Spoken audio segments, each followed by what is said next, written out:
Καλημέρα σας. Χαίρετε. Σήμερα ξεκινάμε με ένα quiz. Να το δούμε παρακαλώ. Μh. Γρίφος.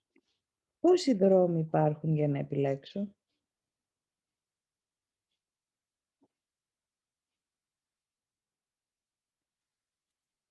Απάντηση. Αν κοιτάς με τα μάτια του σώματος υπάρχουν πολλοί. Αν κοιτάς με τα μάτια του νου βλέπεις μόνο δύο. Καλώς ήρθατε στο μάθημα 155. Θα παραμερίσω και θα αφήσω αυτόν να οδηγεί.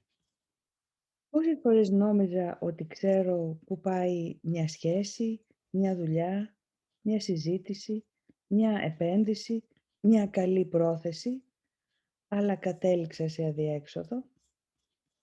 Σκεφτείτε. Πόση βεβαιότητα είχα πολλές φορές. Ξέρω που πάει αυτή η σχέση, ξέρω που θα πάει αυτή η δουλειά, αυτή η επένδυση, αυτή η εκδρομή, αλλά κατέληξα σε αδιέξοδο. Αυτή η βεβαιότητα που πολλές φορές έχει αποδειχθεί ψευδής είναι η μία από τις δύο επιλογές μέσα στους πολλούς δρόμους που φαίνεται να έχουμε. Ας δούμε λίγο περισσότερο για να καταλάβουμε τι σημαίνει μέσα στους πολλούς δρόμους δύο μόνο υπάρχουν. Επιλέγω ή το εγώ ή τον Χριστό μέσα μου. Εδώ σε αυτό το σταυροδρόμιο όπως φαίνεται νομίζω ότι ξέρω που πάω. Όταν επιλέγω διάφορες επιλογές του εγώ, τις ακολουθώ και με οδηγούν σε ένα διέξοδο. Εκεί που δεν υπάρχει έξοδος, δεν υπάρχει λύση, δεν υπάρχει επέκταση. Όταν όμως επιλέξω να ακολουθήσω αυτή την αγαθότητα που εκφράζεται μέσα μου, το Χριστό μέσα μου, τότε τι έχω κάνει? Έχω παραμερίσει και έχω αφήσει το φως να με οδηγεί.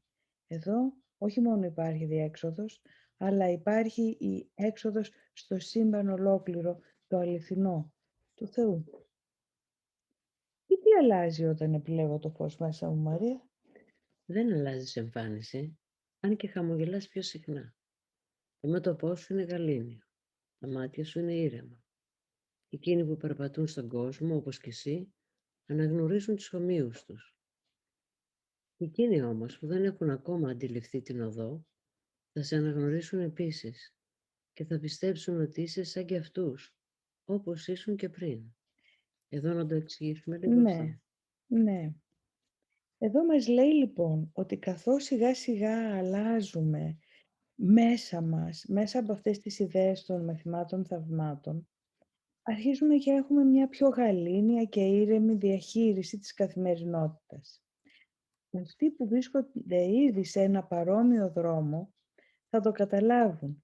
Θα καταλάβουν ότι η υποχωρητικότητα, για παράδειγμα, δεν είναι ήττα, είναι σοφία και εσωτερική ησυχία.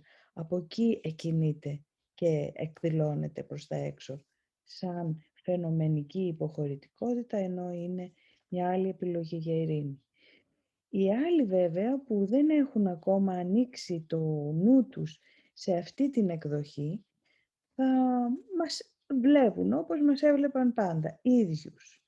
Και δεν θα καταλαβαίνουν εύκολα αυτές τις μικρές ή μεγάλες αλλαγές που γίνονται.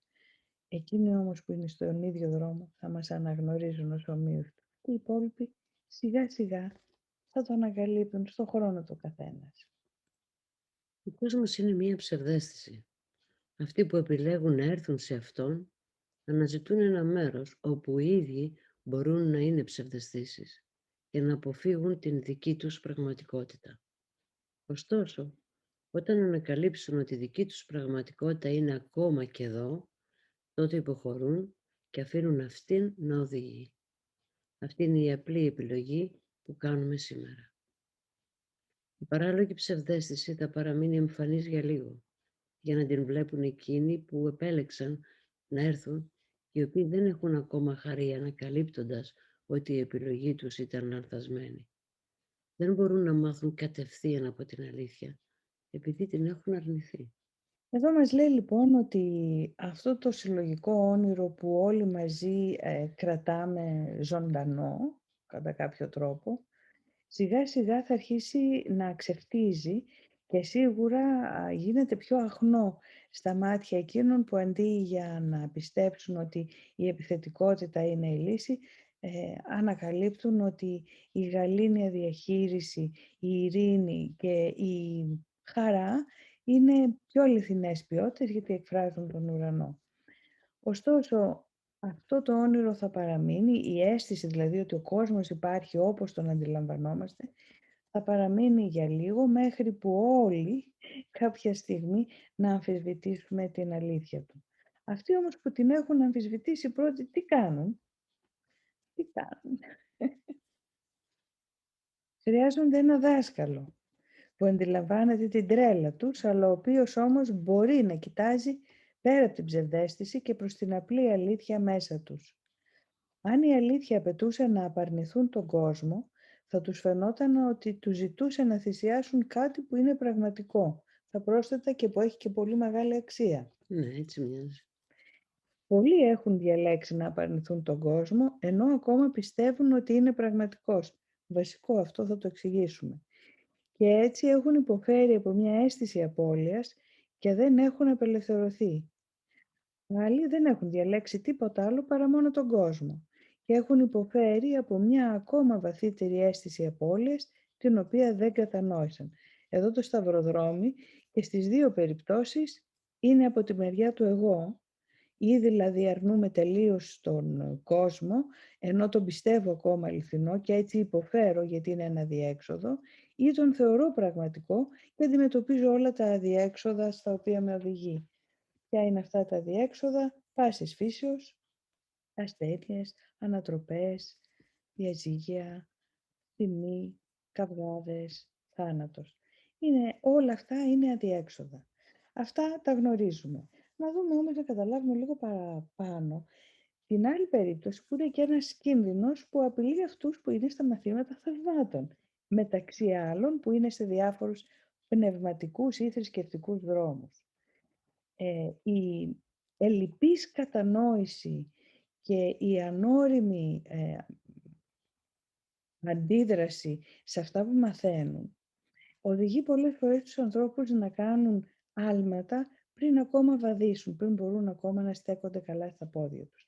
Έτσι μπορούν να πούν αρνούμε τα πάντα, χωρίς να έχουν την σύνδεση με το πνεύμα μέσα τους, ανοίξει αυτό το κανάλι με έναν τρόπο που να νιώθουν πραγματικά ότι είναι θάνατοι, ακέραιοι, μουσταρτοί και έτσι υποφέρουν γιατί, για παράδειγμα, δεν είναι έτοιμοι ακόμα να δώσουν όλα τους τα υπάρχοντα, τα δίνουν και υποφέρουν από έλλειψη, γιατί δεν έχουν στο μεταξύ συνδεθεί πραγματικά με την πηγή της αυθονίας. Είναι λοιπόν μια εξωτερική απόπειρα να αγιάσουμε πριν την ώρα μας.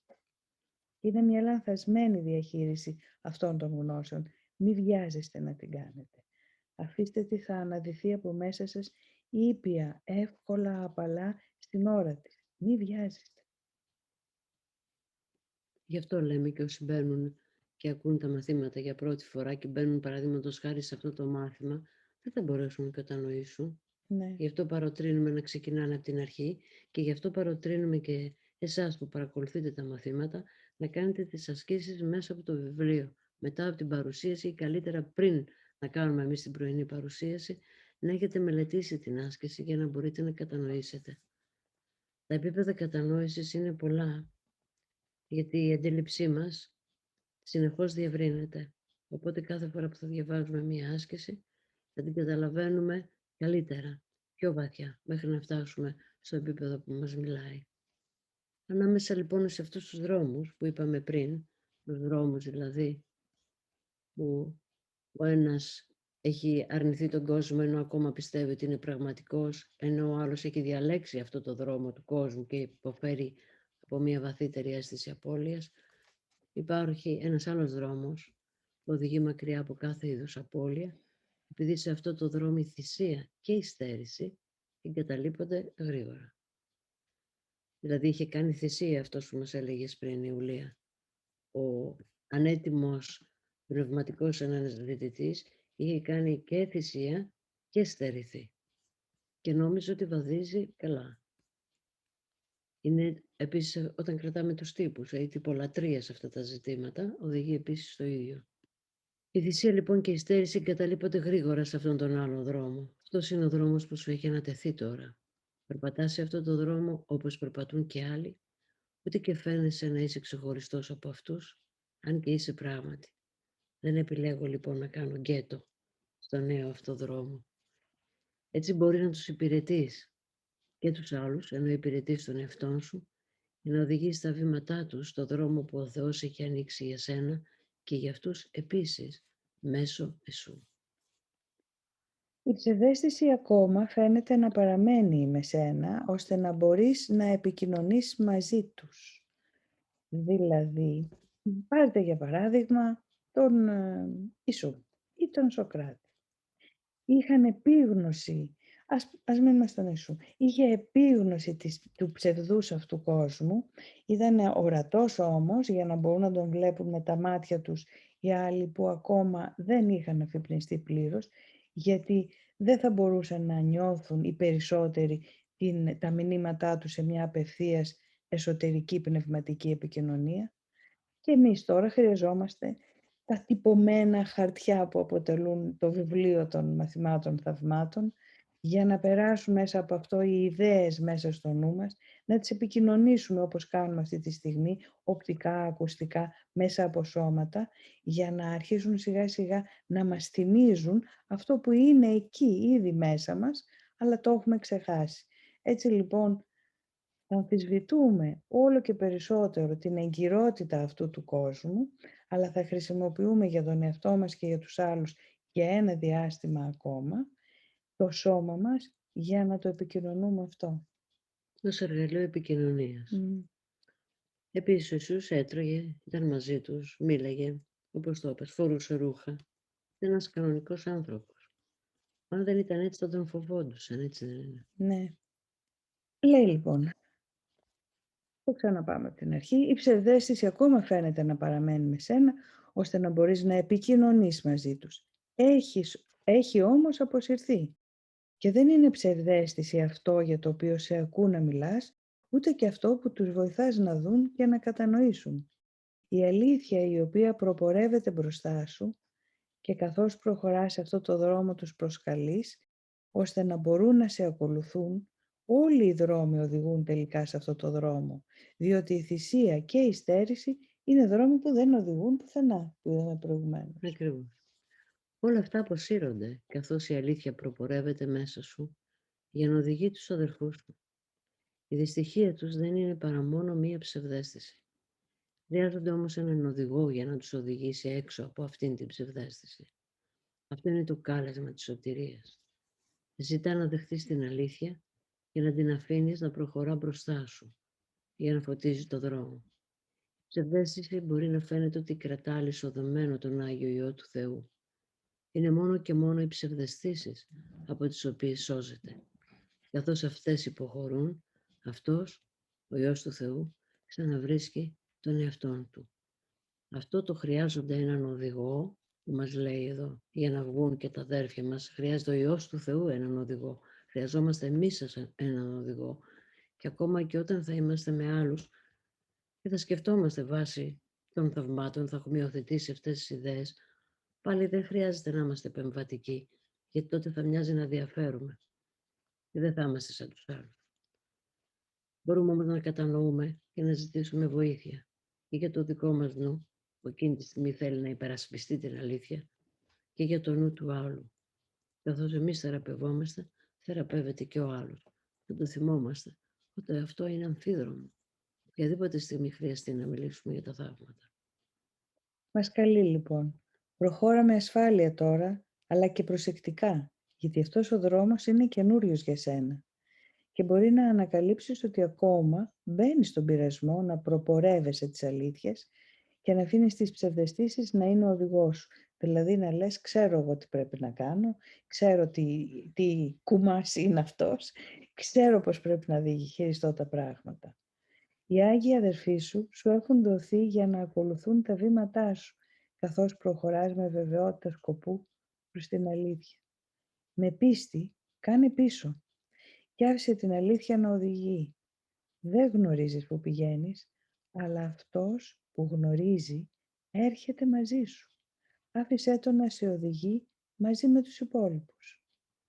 Όταν τελειώσουν τα όνειρα και ο χρόνος κλείσει την πόρτα σε όλα τα πρόσκαιρα πράγματα και τα θαύματα δεν έχουν πια νόημα, ο Άγιος Υιός του Θεού δεν θα κάνει άλλα ταξίδια. Δεν θα υπάρχει καμιά επιθυμία να είναι μια ψευδαίσθηση και όχι αλήθεια. Αυτό είναι το τελευταίο μας ταξίδι και το κάνουμε για όλους. Δεν πρέπει να χάσουμε το δρόμο μας, γιατί όπως η αλήθεια πηγαίνει μπροστά μας, έτσι και προχωρεί μπροστά από τους αδερφούς μας που θα μας ακολουθήσουν. Άρα όλοι μαζί ακολουθούμε την αλήθεια. Όταν τελείωσε ο χρόνος λοιπόν και κλείσει η πόρτα και τα θαύματα δεν έχουν πια νόημα. Δηλαδή η αλλαγή της αντίληψης δεν έχει πια νόημα γιατί έχει συντελεστεί. Έχουμε φτάσει στην πόρτα της γνώσης. Γι' αυτό το λέει αυτό. Βαδίζουμε προς το Θεό. Τα πόδια σου είναι με ασφάλεια στο δρόμο που οδηγεί τον κόσμο στο Θεό. Μην ξεχνάς ότι έχει βάλει το χέρι του στα χέρια σου και έχει δώσει και εμπιστευτεί τους αδερφούς σου σε σένα, ως άξιο της εμπιστοσύνης του. Δεν θα απογοητεύσεις τους αδερφούς, ούτε τον εαυτό σου. Ο πατέρας σου ζητά να τον σκέφτεσαι για λίγο κάθε μέρα, ώστε να μπορεί να σου μιλάει για την αγάπη του, υπενθυμίζοντάς σου πόσο μεγάλη είναι η εμπιστοσύνη του, πόσο απεριόριστη είναι η αγάπη του. Στο όνομά σου και το δικό του που είναι το ίδιο. Ευχαριστούμεθα χαρούμενα σήμερα με τη σκέψη. Θα παραμερίσω και θα αφήσω αυτόν να οδηγεί για να βαδίσω στο δρόμο που οδηγεί σε αυτόν. Είναι σαν να λέμε με άλλα λόγια, Μαρία μου. Θα αφήσω την αγάπη να με οδηγεί, λέγοντάς της, θύμισέ μου πώς να φτάνω σε σένα, ακολουθώντας σε. Ναι, γνωρίζοντας ότι μόνο αυτό είναι αλήθεια και τίποτα άλλο. Σημαντικό και αυτό. Και βέβαια πολλές φορές η αγάπη έχει εμπόδια να φτάσει στη συνείδησή μας, γιατί μας εκνευρίζουν οι άνθρωποι, γιατί αισθανόμεθα ότι μας επιτίθενται, ότι δεν κάνουν αυτό που τους ζητάμε, μας απογοητεύουν και έτσι γύρεται ο θυμός, ο φόβος και οι ενοχές ανάμεσα σε εμάς και στην αγάπη. Ναι, γι' αυτό εξαρκούμεθα, Ιουλία μου. Και όταν μας συμβεί αυτό, δεν πειράζει. Το ξαναπιάνουμε από την αρχή και λέμε δεν πειράζει. Θύμησέ μου πάλι πώς είναι να αγαπώ, πώς είναι να μπορώ να διακρίνω την αγάπη μέσα στον άλλον, το φως, πώς να το δω μέσα μου και να τον δω και στον άλλον. Δεν πειράζει που το είδα αλλιώς πριν ένα λεπτό. Τώρα κάνω διόρθωση. Και να υπενθυμίσουμε πάλι σε εσάς που για πρώτη φορά μπήκατε σήμερα σε αυτό το μάθημα, δεν μπορείτε να φανταστείτε τι διαμάντια σας περιμένουν αν ξεκινήσετε από το πρώτο μάθημα και πόσο περισσότερη κατανόηση θα υπάρχει όταν θα έρθει με τη σειρά του το σημερινό μάθημα για να το παρακολουθήσετε. Καλή εξάσκηση σήμερα λοιπόν. Το θα παραμερίσω και θα αφήσω αυτόν να οδηγεί. Το πνεύμα μέσα μου ή τον Ιησού, ό,τι για εσάς είναι καλύτερο, μπορείτε να επιλέξετε. Καλή εξάσκηση σε όλους λοιπόν.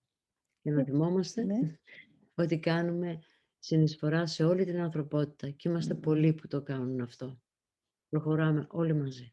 Ναι, είναι ωραίο να νιώθουμε αυτή τη συντροφικότητα. Ναι. Είστε καλά λοιπόν. Χαίρετε. Καλημέρα.